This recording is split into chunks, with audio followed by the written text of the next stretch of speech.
오늘은 하나님의 선한 손에 도우심, 이런 주제를 가지겠습니다. 우리가 앞부분에서 제가 말씀을 드렸듯이 아수에로 왕의 지정 중에 가장 그분이 염려했던 것은 애굽이 들고 일어날 때에 과연 바벨론으로, 그러니까 페르시아죠 지금은, 이 바로 바벨론으로 바로 진격해 들어올 때 중간 차단할 수 있는 길이 없다. 그래서 유브라테스 강 주변으로 서쪽으로 특별히 중심으로 해서 유대 나라를 하나의 방패막이로 삼아야 되겠다 하는 것이 아하수에로 임금의 생각이었던 것 같아요. 그렇기 때문에 유다인들은 또 어떠냐 하면은 나라가 거의 항폐화되어 버리고 말았는데, 실제적으로 보면은 22년 이제 유다인들이 1차 기한에 오고 22년의 세월이 흘렀는데, 22년의 세월 동안 성전도 세워지고 모든 것이 안정되어져 가는 것 같지만, 희한하게도 이제 우리 에스라서 다음 장을 가서 보면은 금세 부패하고 말았어요. 이스라엘 백성들이 얼마나 타락되었는지, 우상을 섬기고 불신 결혼을 하고, 이거 옛날에 그 유다 백성들이 망할 때 그때의 생활로 그대로 돌아간 듯한 느낌이 들 정도로 아주 심한 부패를 일으킵니다. 그런데 사실 보면은 에스라는 2차 기한 때 돌아왔죠. 1차 기한 때는 스룹바벨 예수아를 중심으로 돌아왔는데, 그때는 5만 명이었고 에스라가 데리고 온 사람들은 거의 한 9천 몇백 명, 10,000명 정도 됩니다. 이 10,000명 정도 되는 숫자라도 오늘 우리가 사는 이런 시대의 10,000명하고는 다릅니다. 이건 어마어마한 대군입니다, 사실은. 그런데 실제 가만히 계산을 해보면은 처음 바벨론, 페르시아에 살고 있던 이 사람들에게 너희는 자유를 준다, 고국으로 돌아가도 좋다, 이렇게 했을 때는 말하자면 바벨론 땅에서 정착을 못한 사람들이 대부분이었을 겁니다. 또는 아직도 남의 종이 되어 있던 사람들도 없지 않아 있었을 것입니다. 그런 사람들이 얼싸 좋다, 자유를 얻었다 해서 고국 땅을 향해서 돌아오는데, 그때는 어마어마한 숫자로, 그때 당시 숫자는 55만은 요즘에 50만하고도 비교할 수 없을 정도로 큰 무리입니다. 그렇게 돌아갔지만은 지금 에스라가 돌아가자고 할 때는 사실상 바벨론에 굉장히 정착했던 사람들입니다. 그 시기적으로도 보면 그냥 성전을 그 유다 백성들이 돌아와 가지고 2년 만에 성전을 짓고자 했고, 방해를 받았을 때 16년 동안 중단이 됐고, 그리고 다시 성전을 지을 때 4년이 걸렸으니까 도합 22년입니다. 22년의 세월이 흘렀지만 사실은 에스라가 돌아올 때 학자들 중에는 에스라가 오는 시간이 한 세대가 흘러버렸다, 이렇게 말하는 사람도 있어요. 그렇기 때문에 어떤 것이 정확한지는 돌아온 연대가 기록된 것이 없기 때문에 알 수는 없지만, 그러나 에스라가 다시 한번 그 페르시아의 사람들, 바벨론 사람들을 데리고 고국 땅으로 돌아오는 이 길은 결코 만만한 길이 아니고 쉬운 길이 아닙니다. 그런데 이 에스라의 사명감이라는 것이 얼마나 큰가 하는 것을 알 수 있습니다. 바벨론에서 왕의 총애를 받는 사람입니다. 왕이 아주 아끼는 사람이었습니다. 바벨론의 무슨 그 종교적으로 태양신인데 거기에 어떤 유명한 학자가 아닙니다. 이분은 성경학자입니다. 율법학자라 이 말이죠. 그런데도 바벨론 임금이 굉장히 총애했던 것은 이건 참 특이하죠. 그래서 이런 면에서 보면은, 실제적으로 보면은 종교는 다르다고 할지라도 학자들을 아끼는 왕들이 있어요. 옛날부터 보면.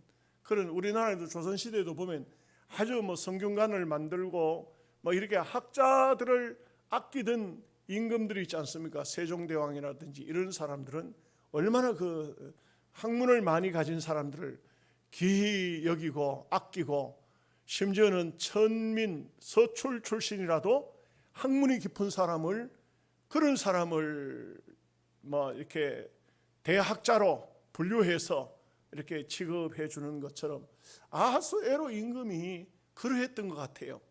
굉장히 학자를 아끼고 좋아하고 사랑하고 이렇게 했기 때문에 자기 곁에다가 이 에스라를 계속 두고 있었던 겁니다. 에스라가 무슨 부탁하든지 하면 다 들어주는 겁니다.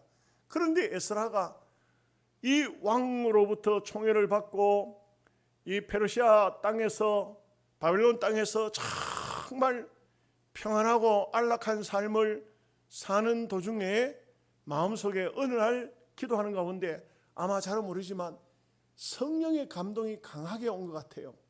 네가 많은 학문을 가지고 네가 지금 현재 그 귀중한 자리에 있을 때에 네가 할 일이 뭐냐? 네가 가진 사명이 뭐냐?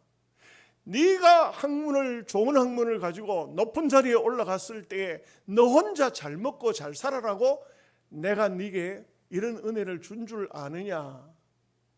이런 하나님의 자각이 온 것 같아요. 그러니까 에스라가 아하수에로 임금에게 말씀을 드리죠. 임금님, 나는 율법학자입니다. 내 조국에 참 많은 유다인들이 돌아갔습니다만 성전을 바르게 관리하고 율법을 바르게 가르쳐서 하나님 앞에 정상적인 제사를 드리고 해야 백성들이 부패하지 않고 올바르게 살 수 있는데, 그런데 내가 가진 것은 이 페르시아에서 쓸만한 학문은 아닙니다. 내가 내 조국 고국 땅에 들어가서 저 무지몽매한 사람들을 가르치는 것이 학문을 가진 자로서의 역할이 아니겠습니까? 아하수에로 임금의 그 애굽이 또 페르시아를 향한 그 정책이나 또 이 아하수에로 임금이 애굽을 향한 정책이나 이게 딱 맞아떨어진 겁니다. 그 가운데 에스라가 있었다 이거죠. 이럴 때 대체적으로 보면 사람들 중에는 생각을 두 가지로 할 수 있습니다. 야, 하나님의 섭리가 정말 기가 막힌다. 하나님의 놀라운 섭리다. 이렇게 말하는 그런 분들이 신앙인들 중에 있겠죠. 그리고 불신앙적인 사람은 에스라가 돌아온 것은 다 바벨론을 위해서 한 거야. 그러면 하나님의 역사라고 꼭 그렇게 단정 지을 수가 없지. 바벨론에 정책적으로 에스라가 유다인들 데리고 와서 나라를 형성해서 그 강대국 애굽을 가로막고 그렇게 하도록 그 역사적인 환경이 그렇게 된 거야. 여러분은 어떻게 보십니까? 그러나 우리가 알아야 되는 것은 모든 방면에는 우리가 신앙적인 입장에서 눈을 떠서 보면은 거기는 하나님이 보입니다. 하나님이 섭리하고 있는 것이 보이는 겁니다. 그래서 좁게 말하면은, 작게 말하면 여러분들이 오늘 이 장소에 와서 예배를 드리는 것도 하나님의 섭리 속에 들어가 있다 이거죠. 내가 영양 땅에 살고 싶어 사는 것도 아니요. 또 어떤 분은 도시에 살다가 영양으로 들어온 것도 하나님의 어떤 뜻이 있다. 내가 내 사명감을 찾는다는 것은 매우 중요합니다. 하나님께서 나를 왜 이곳으로 보내셨을까? 이게 얼마나 중요한 것입니까? 정말 중요합니다. 여러분, 사람 생각하고 하나님 생각하고 똑같겠습니까? 여러분한테 제가 여러 번 그런 얘기를 했었습니다만, 저는 사실상 여러분들 앞에 죄송한 얘기지만 영양 들어올 때에 제 생각에는 그랬어요. 한 3년만 영양 들어가서 살다가 하나님이 불렀으니까 하나님이 저는 이 영양서북교회에 오고 싶은 생각 처음부터 가진 적도 없고 생각을 해본 적도 없죠. 그런데 김종환 목사님을 만나러 왔다가 그분은 벌써 저 바닷가 송천교회로 떠나고 없고 남아있는 사람들이 금요일 날 예배를 드리는데 느닷없이 목사님들 두 사람이 왔으니까 김대식 목사님하고 저하고 이제 우리 그 비닐하우스를 치고 이 현장에 예배를 드리려고 모이는 사람들이 목사님들이 오셨으니까 예배 한번 인도해 주시오. 그 김대식 목사님 자기가 인도하면 될 텐데 박 목사 네가 설교해라. 그래가지고 자기가 사회를 보고 내가 설교를 했거든요. 전혀 저는 영향이 들어온다는 생각은 꿈에도 하지 않았어요. 예배 마치고 나니까 목사님 우리 교회 와 주십시오. 참 그때 제가 딱 기도하고 있었던 것이, 제가 영양서북교회 오기 1년 전에 울산에서 저를 데리러 왔어요. 그런데 제가 가겠다고 선언을 했습니다. 그런데 교인들이 못 가게 붙잡았다 이 말이에요. 그럴 때 제가 그랬거든요. 여러분, 이거는 하나님이 부르신데 내가 무슨 어디 이력서를 낸 것도 아니고 내가 어떻게 가겠다고 하는 것도 아니고 하나님이 부르신데 당신네들이 이를 막으면 됩니까? 그렇다면 좋습니다. 하도 울고 불고 하니까 내가 이번은 양보합니다. 내가 절대 어디 가겠다고 이력서를 내거나 누구한테 부탁하거나 하지 않습니다. 그런데 하나님이 나를 부르시면 그때는 여러분들이 나를 붙들면 안 됩니다. 그렇게 약속하겠다고 그래요. 딱 1년 되니까 여기 오니까 이 비닐하우스를 치고 저를 보고 오라는 것입니다. 안 된다고 거절할 수가 없는데, 그래서 오기는 왔지만 제가 속으로 한 3년만, 좀 표현이 이상합니다. 귀향살이 해도 뭐 안 하겠나. 그동안 내가 너무 부족한 게 많으니까 하나님께서 내게 귀향살이라도 안 시키겠나. 여러분들한테는 정말 죄송한 얘기입니다. 근데 와서 보니까 대한민국이 제일 좋은 땅인데, 그때는 사실상 영양카면은 막 버스가 오는데도 막 엄청 시간이 많이 걸리고 여기 먼지가 막 푹석푹석 나고 아스팔트도 없고 뭐 그야말로 귀향살이 하는 그런 심정이더라고요. 공무원들이 다 그렇게 울면서 들어왔대요. 뭐 내뿐만 아니고 저도 많이 울었죠. 그래서 참 어떻게 생각하면은 하나님의 한 섭리가 거기에 있는 겁니다. 저는 가만히 이렇게 돌아보면 하나님께서 분명히 저를 영양서북교회에 보냈구나, 이런 생각이 들어요. 솔직히 나가고 싶은 몸부림도 쳤습니다. 저는 그렇다고 해서 어디 이력서를 내거나 그렇지 않았지만 저를 보고 몇 번씩이나 청빙이 들어왔을 때 탕회를 열면 안 된다고 하는 겁니다. 못 간다는 겁니다. 제가 거절을 하지를 못했죠. 근데 이와 같은 이것은 우리가 보십시오. 사람의 생각을 개입시키면 우연입니다. 우연히 내가 영양 들어왔다가 우연히 영양서북교회 교인들 때문에 붙잡혀서, 절대 우연은 아닙니다. 절대 우연이 아닙니다. 하나님의 섭리가 이 속에 있다는 것입니다. 왜 보내셨는지, 왜 여러분들이 그때 저를 붙들었는지, 이것은 다 사람의 계획 같지만 하나님의 섭리다 이거죠. 유다 백성들이 1차로 5만 명 기억하고 정착돼 살던 사람이 다시 또 10,000명이, 그 10,000명 정도가 2차로 기한에 오는 이런 역사적인 사건은 인간적으로 생각하면 이 사람들이 올 이유가 한 개도 없어요.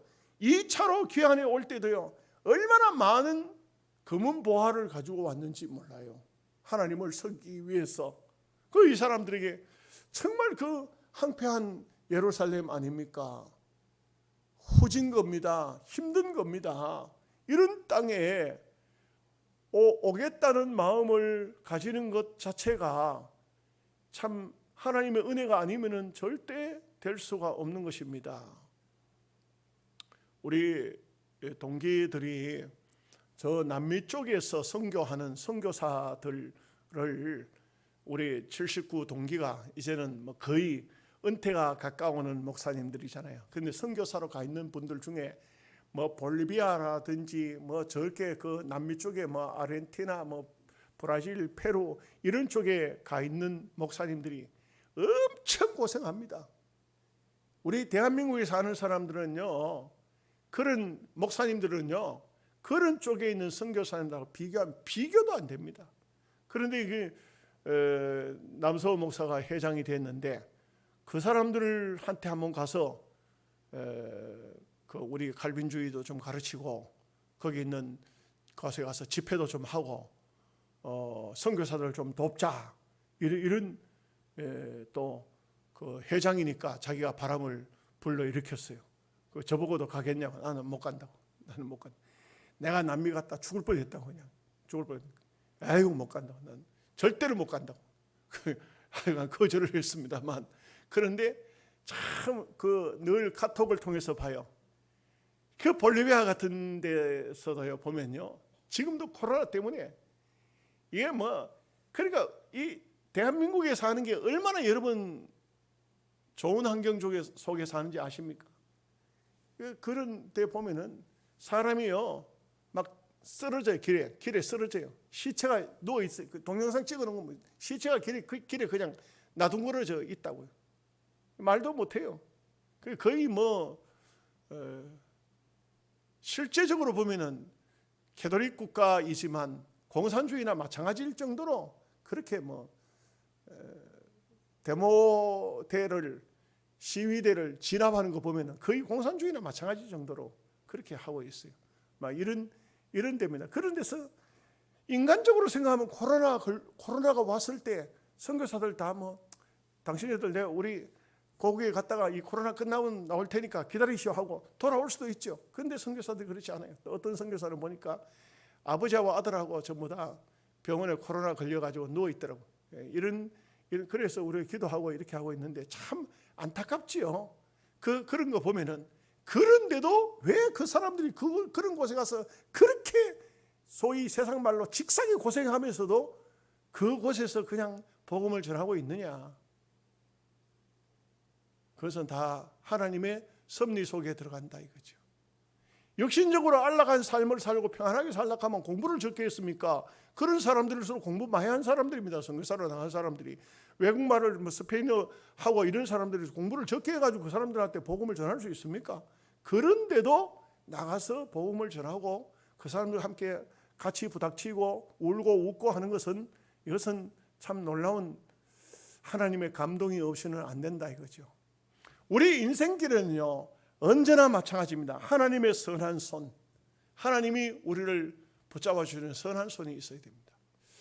자, 오늘 우리 복음성 하나 부릅시다.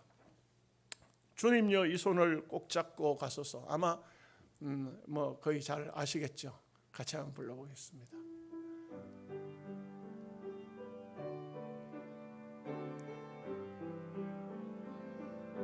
주님요 이 손을 꼭 잡고 가소서. 약하고 피곤한 이 몸을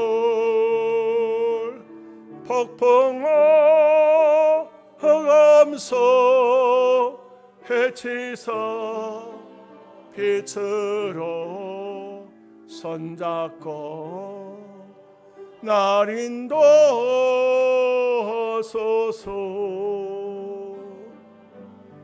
인생이 힘들고 고난이 겹칠 때에 주님여 날 도와 주소서. 외치는 이 소리 귀에 우리시사 손잡고 날 인도하소서. 한 번 더 부르겠습니다. 주님여 이 손을 꼭 잡고 가소서. 약하고 피곤한 이 몸을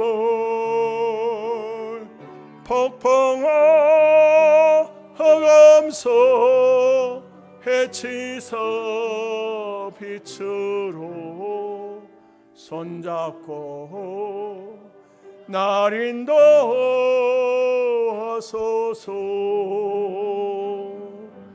인생이 힘들고 고난이 겹칠 때에 주님여 날 도와 주소서.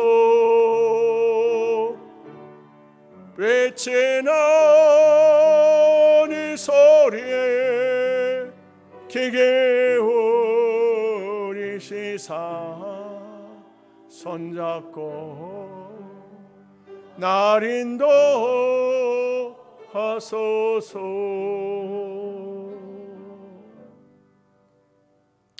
에스라가 돌아올 때에 한 10,000명쯤 되는 사람을 데리고 오면서 그러면서 에스라가 그 아하수에로 왕에게 보병이나 마병을 청원하지 않았어요. 50,000명이 될 때는 그래도 뭐 어떤 적들이 달려들면 대항할 만한 능력이 되겠죠. 그런데 10,000명 정도는 참 애매한 것입니다. 그런데 이 길이 얼마 길이냐면 넉 달 정도 걸리는 길입니다. 그런 길을 돌아올 때에 에스라가 다음 시간에 보면은 말씀이 나옵니다만 아하수에로 임금한테 어떤 말을 했었냐면 하나님이 우리와 함께 하신다. 하나님이 함께 하시기 때문에 모든 것은 하나님의 손에 있다.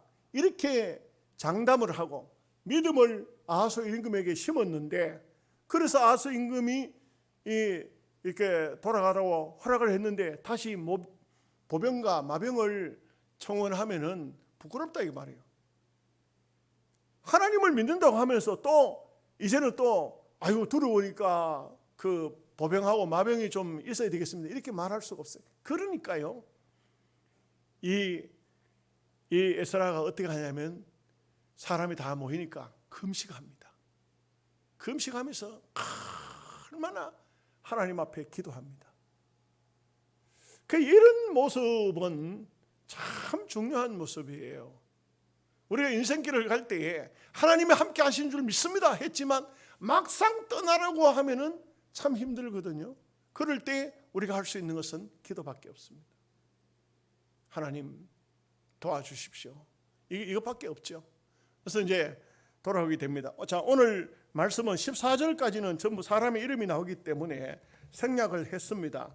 15절 말씀부터 보겠는데 여기에 보면은 사실 1절에서부터 14절까지 이름들이 쭉 나오는데, 그런데 이 많은 사람들 이름을 살펴보면은 거의 조상들 가운데 똑같은 이름을 사용하니까 비슷한 이름도 있지만 모르는 이름들이 참 많습니다. 그리고 이제 15절 말씀에 들어옵니다. 이게 이름을 이렇게 기록해 놓은 이유는 성경에 보면은 항상 이름들이 나오는데 그것은 사실에 근거했다는 것입니다. 가상적인 얘기가 아닙니다. 사실에 근거했다겠죠. 15절 말씀을 다 함께 같이 읽겠습니다. 내가 무리를 아하와로 흐르는 강가에 모으고 거기서 3일 동안 장막에 머물며 백성과 제사장들을 살핀즉 그 중에 레위 사람이 한 사람도 없는지라.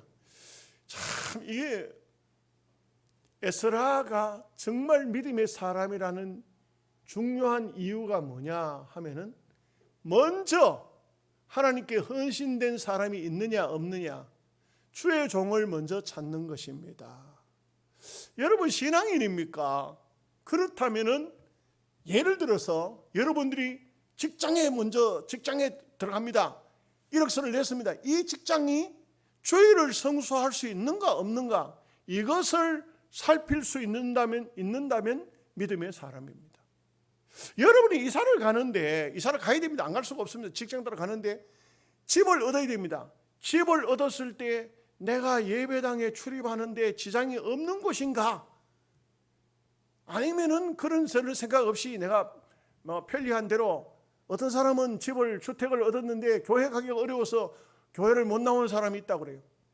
이게 믿음의 사람이 아닌 겁니다. 우리가 신앙생활에 있어서 참 중요한 것은 어떤 상황 속에서 주의 종이 있는가, 주의 백성이 있는가, 이것을 살핀다는 것이 얼마나 중요한 겁니다. 여러분 어떤 모임에 갔을 때에 여러분들이 눈을 떠서 보십니까? 여기 예수 믿는 사람이 있을까? 여기에 신앙인이 있을까? 혹시 이 사람들 중에 장로님이나 집사님이나 근사님이 있을까? 생각하십니까? 그리고 그런 사람이 있으면 접근해서 나도 예수 믿는 사람이요 라고 얘기를 합니까? 신앙인입니다. 신앙인은 신앙인을 생각하도록 되어 있습니다. 신앙의 마음을 가지도록 되어 있습니다. 에스라가 참 중요한 것이 이 10,000명이 되는 사람을 이끌고 가는데, 그런데 주의 종이 없다. 제사장도 없고 레위인도 없다. 이거 한심한 겁니다. 가서 누구를 가르치겠어요? 일반 백성들 에스라가 혼자서 다 가르쳐 내겠습니까? 그거 안 되거든요. 여기 주의 종들을 가르쳐 놓으면, 제사장들을 가르쳐 놓으면, 레위인들을 가르쳐 놓으면 이 사람들이 또 유다 백성들을 전체적으로 가르치는 것이죠. 교회에서 목사의 역할은 그렇습니다. 어떻게 보면 여러분들에게 가르쳐 놓으면 여러분들이 나가서 이제는 가르쳐야 되는 것입니다. 백성들에게 전파해야 되는 것입니다. 복음을 전해야 되는 것입니다. 이것이 여러분들의 사명이라 할 수 있겠죠. 교인이 없는 목사가 뭐 필요하겠습니까? 그렇지 않겠어요? 이런 면에서 보면 에스라가 참 중요한 역할을 먼저 깨달았다, 먼저 알고 있다 이거죠. 16절 말씀 다 같이 보겠습니다. 이에 모든 족장 곧 엘리에셀과 아리엘과 스마야와 엘라단과 야립과 엘라단과 나단과 스가랴와 무술람을 부르고 또 명철한 사람 요하립과 엘라단을 불러. 이 사람들은 족장들이라 했습니다. 한 부족 안에, 집안에도 그렇잖아요. 집안에도 제일 큰 어른이 누구냐? 어떤 사람이 그 집안의 어른이냐? 그 어른을 불렀다 이거죠. 그 족장들을 불렀다 이거죠. 왜? 족장을 부르면은 그 밑에 우리로 말하면, 교회로 말하면 구역장님들 모시오. 그러면 7구역 구역장들이 모이면은 구역장님들에게 구역에 지시할 바를 하면은 구역장들이 구역 예배 가가지고 다 지시하면은 온 구역 식구들이 다 알아듣지 않습니까? 여기에 족장들은 그런 역할을 하는 사람인데, 이 사람들에게 이제 너희들이 가서 이제 레위인들을, 제사장을 찾아오라 이거죠. 자, 그렇게 해서 17절 말씀 같이 봅니다.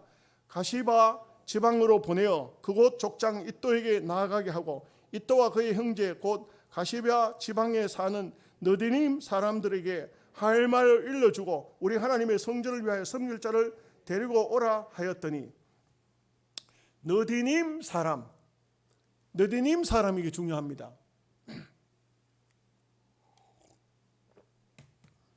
느디님이라는 것은 유다 백성들 속에 없는 이름 아닙니까? 그죠? 이 사람들은 누구냐 하면은 여호수아서로 돌아가야 됩니다.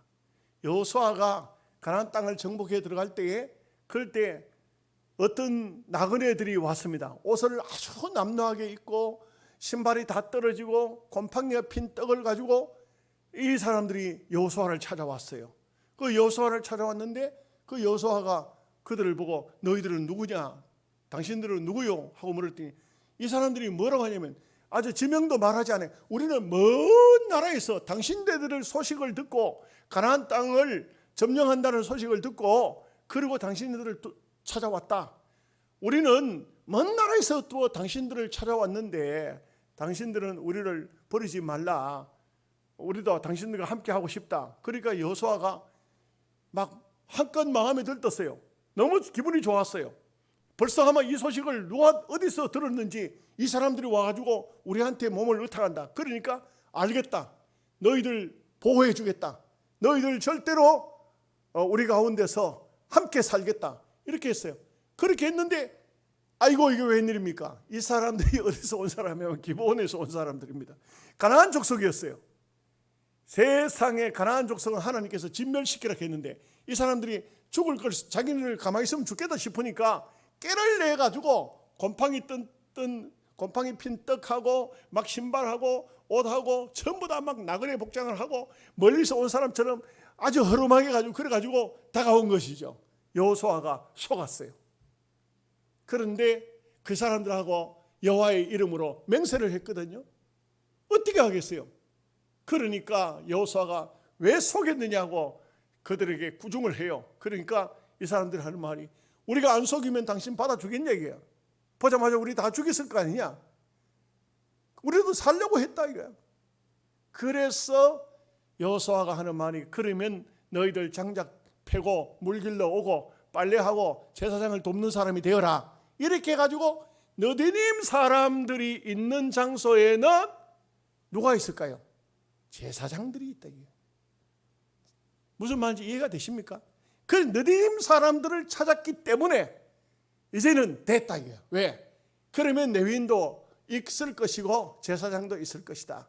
이 말이에요. 이 말. 무슨 말인지 아시겠죠?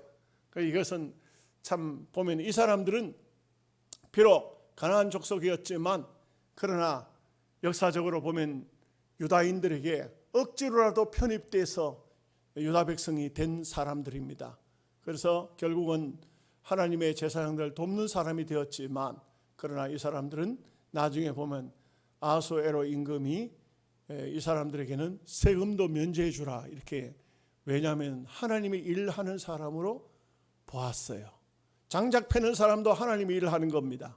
물 길러 오는 것도 하나님이 일하는 것입니다. 선지자도 제사장도 하나님이 일을 하는 것이지만 느디님 사람들이 빨래하고 밥하는 것도 하나님이 일을 하는 것입니다. 여러분 아멘 하십니까? 여러분들이 잘못 생각하면 나는 썩어지 빠질 세상 일만 한다. 아닙니다. 여러분들이 밭을 매도, 여러분들이 장사를 해도, 여러분이 직장 생활을 해도 다 하나님의 일입니다. 이것을 아셔야 됩니다. 18절 말씀 다 함께 같이 보겠습니다. 우리 하나님의 선한 손에 도우심을 입고 그들이 이스라엘의 손자 레위의 아들 말리의 자손 중에서 한 명철한 사람을 데려오고 또 세레바와 그의 아들들과 형제 18명과 19절 20절 계속 읽겠습니다. 하사바와 무라리 자손 중 여시아와 그의 형제와 그의 아들들 20명을 데려오고 다윗과 방백들이 레위 사람들을 섬기라고 준 느디님 사람 중 성전 일꾼은 220명이었는데 그들은 모두 지명받은 이들이었더라. 느디님 사람을 찾으니까 이제는 막 제사장들이 막 왕창, 나중에 보면 숫자를 세보니까 제사장이 41명이 제사장이 딱 나타났어요. 이 사람들은 실제적으로 보면 바벨론 땅에 가서 살면서 정착이 됐어요. 이 바벨론 정책이나 페르시아 정책이 어떠냐면은 결코 그 나라 입장에서 보면은 그 나라는 태양신을 섬기니까 여호와신을 섬기는 사람은 우리로 말하면 우리 기독교가 불교인 스님들한테 대우를 해줄까요? 기독교가 대우를 잘 안 하겠죠. 그런데 바벨론 정책은 그렇지 않았어요. 타 종교인들이지만 아주 잘했어요. 이런 면에 굉장히 중요한 면이죠. 일본 도자기 있죠. 일본 도자기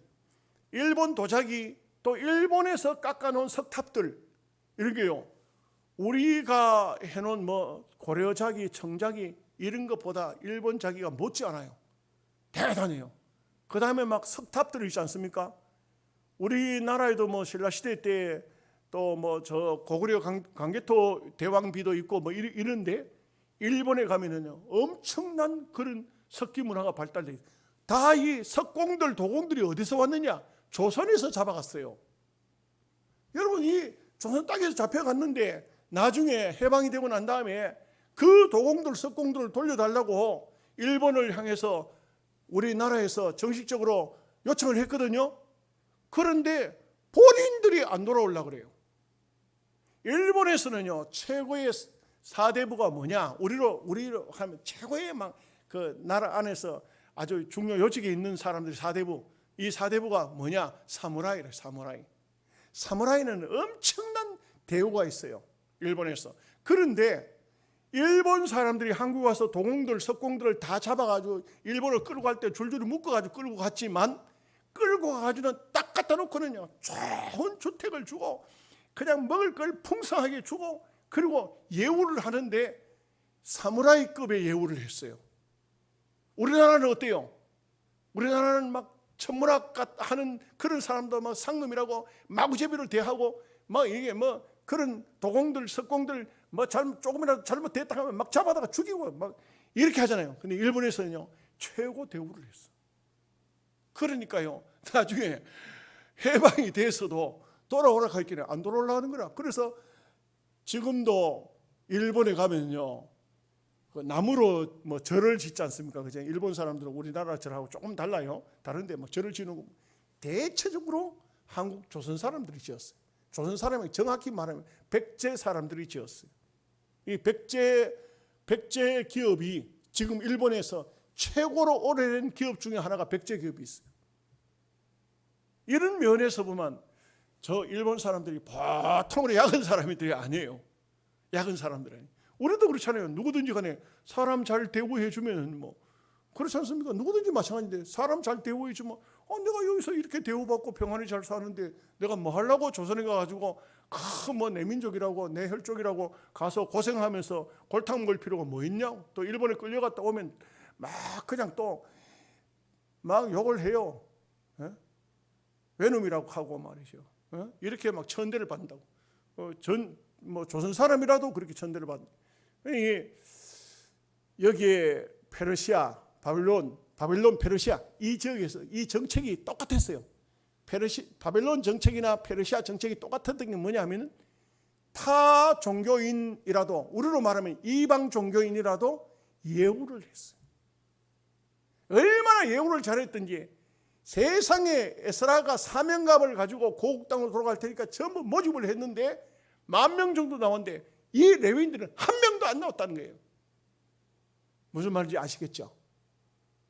이게 뭐냐?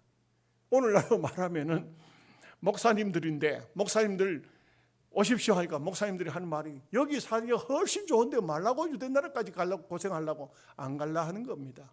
느림 사람들을 찾아가지고 드디어 이제 그 레위 사람들을 찾아 제사장을 찾으니까 제사장 41명을 찾을 수가 있었어요. 그러니까 이제 제사장들도 더 거절하지 못하죠. 직접적으로 찾아까지 왔는데 어떻게 그 하나님의 일을 하는 사람들이 하나님께서 사람을 보내서 직접적으로 부르는데도 안 갈 수가 있겠어요. 그러니까 고국 땅으로 돌아오게 된다.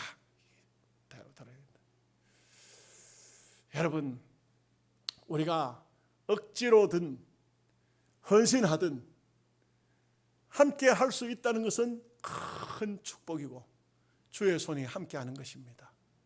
이 사람들은 제사장들은 가만히 평안하게 살고 안 가려고 했는데 찾아오니까 어쩔 수 없이 함께 했지만 그러나 만약에 바빌론 땅에서 평안하게 잘 먹고 잘 살고 살았다가 나중에 가서는 구원을 받지 못하는 하나님 백성의 반열에 들지 못하는 탈락되는 사람이 될 수도 있었지만 억지로라도 부름을 받아서 갔으니 십자가를 억지로 진 구레네 시몬처럼 일평생에 아니 지구 인류 역사에 십자가를 진 사람이 예수님의 십자가를 진 사람이 누구 있어요? 구레네 시몬밖에 없죠. 그때는 얼마나 수치스럽고 얼마나 억울하고 얼마나 마음이 아팠습니까만은 얼마나 큰 축복이었습니까? 하늘나라에 갔을 때 구레네 시몬도 영광의 면류관을 쓰고 자랑스럽게 천국을 거닐 것입니다. 여러분 아십시오. 헌신을 하시든지 억지로 끌려오든지 하여간 주의 전에 왔다는 이 자체가 축복인 줄로 믿습니다. 인사 한번 합시다. 마스크 썼더라도 당신 축복받았습니다. 이렇게 왔든 저렇게 왔든 이곳에 왔으니 축복받았습니다. 한 번 더 해봐요. 이렇게 오든 저렇게 오든 왔으니 축복받았습니다. 얼마나 귀한 일입니다. 기도하겠습니다. 하나님 우리 아버지